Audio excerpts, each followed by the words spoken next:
Hi everyone, this is Dr. Jane with another episode of A Planet Among the Stars with Avalon Rises. And today I am here to talk to you about the exciting solar transition that the sun just recently made into the sign of Scorpio. So this is going to be a little bit of video about Scorpio energy, because remember, when the sun transitions into a new sign, it's like it changes that filter over the light, right? So all of the light that's filtering in is going to carry the flavor of this energy. So we're going to talk about Scorpio energy today. And Scorpio is interesting because it is one of the signs that people have a lot of preconceived ideas about. It's like, oh, it's very mysterious, or negative traits or positive traits. So I want to unpack some of those today, and help us see what is the true nature of Scorpio, and where this energy comes from, and how this energy might show up in your life, and some of the key events that are going to happen during the Scorpio season. So Scorpio is the fixed water sign. So fixed signs are the least interested in compromising their nature. And so they can all seem a little stubborn, the fixed signs, but Scorpio is a water sign, and this is actually a really uncomfortable place for water to be. The fixed water sign is actually a really uncomfortable combination, because water is anything but fixed, right? So, and there's a lot of kind of conflict that you're going to see in Scorpio's properties, starting with the fact that it is a fixed sign and a water sign. Another aspect that is a struggle here is the fact that Scorpio has two ruling planets, Mars and Pluto. And not only are those two planets then going to be kind of jockeying for kind of dominance in the energy, but one of those is a personal planet, Mars, and another one is a collective planet, Pluto, or we might say one of those is an external planet, Mars, and one of those is an internal planet, Pluto. And one of the key characteristics about Scorpio energy is that it can have a very different outward facing energy than what is inward, what is inside. And so again, that's like a kind of, it's a little bit of a study in contradictions, and balancing these contradictions when we're working with Scorpio energy. And you can see this again also in the virtues and the vices of these two planets. And both sets of these virtues and both sets of these vices show up in Scorpio energy. Mars has the virtue, right, of courage, drive, that go get 'em. It's the force, the planet that is the force of how we move through life.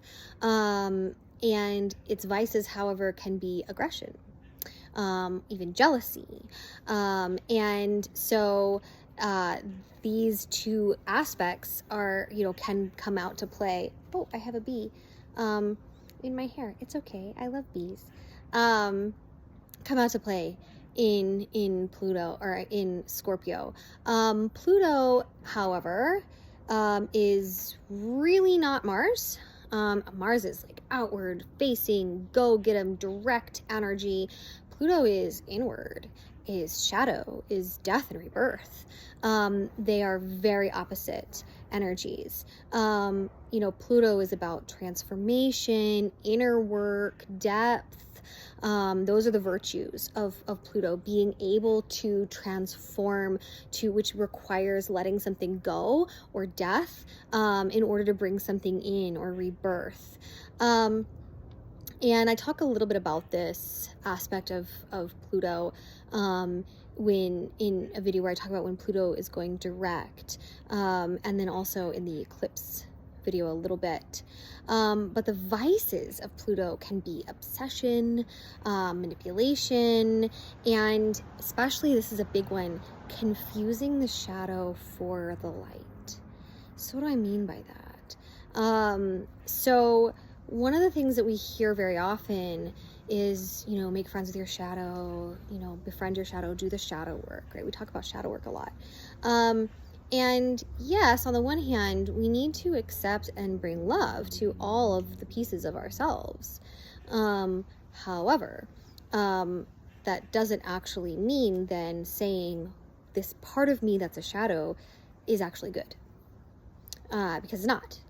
It's holding you back.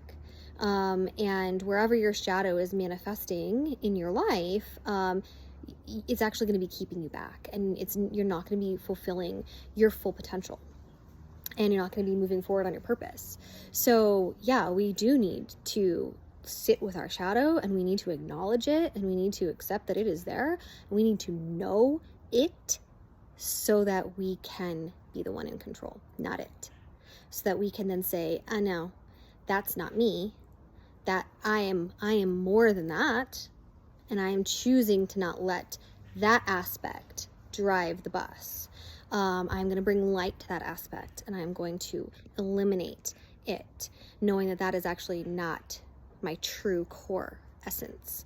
So, you know, we need to be very careful to not, you know, sometimes it can be very difficult to look at our shadow with love without then simultaneously saying, okay, I'm going to keep you, and I'm going to make it okay that you're here. It's a really tricky balance to say, okay, I accept that I have these negative qualities, and now what am I going to do to become better, without tipping into harshness and self-judgment.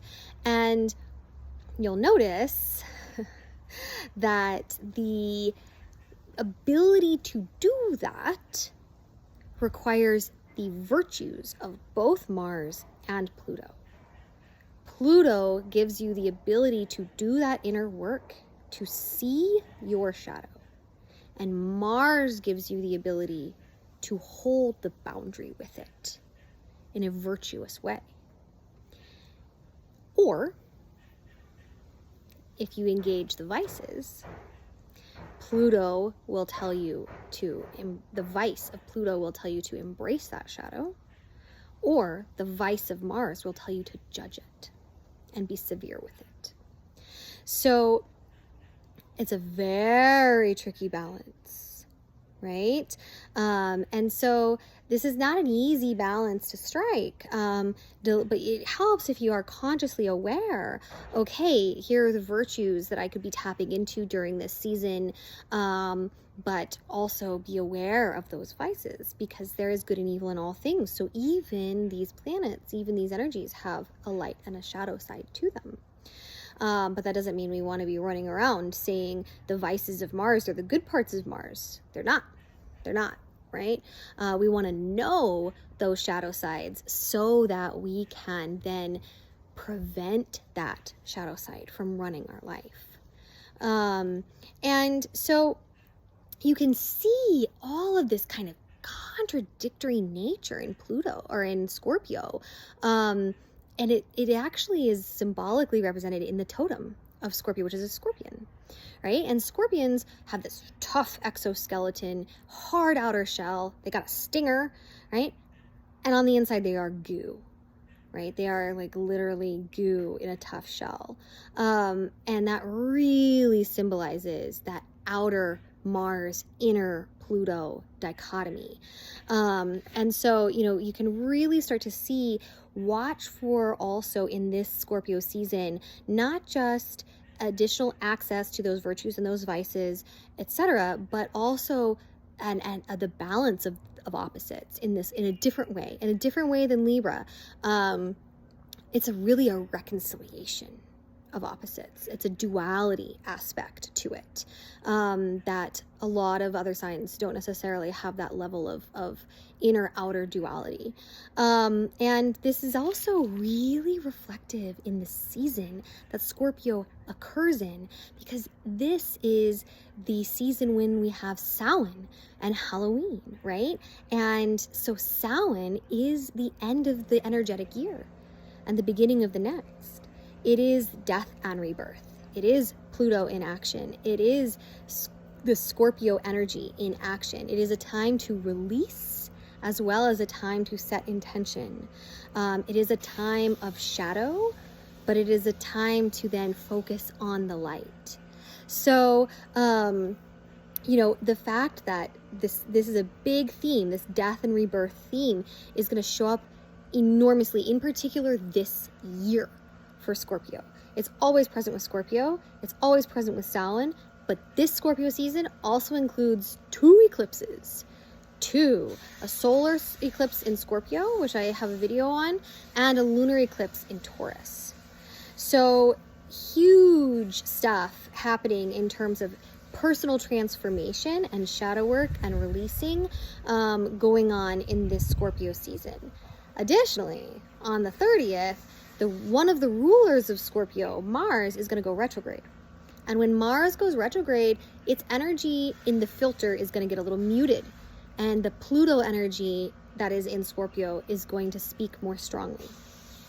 So really enhancing that need to be honest with ourselves about our shadow and discern what we want to let go and what we want to keep.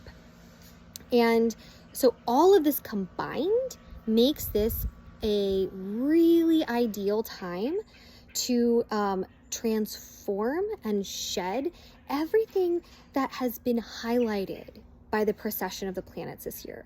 Because remember, we've had all these retrogrades, we've had all this, like this has been a year astrologically, guys. And we're gonna have 4 eclipses by the end of it. Every single one of the planets will have gone retrograde at some point. Some of those planets don't even do that every year. And so this year is just hammering into us. What are the pieces of us that are holding us back from our joy, from our purpose? And this is an ideal time to really start to let those pieces go that you've been being shown all year and make that transformation.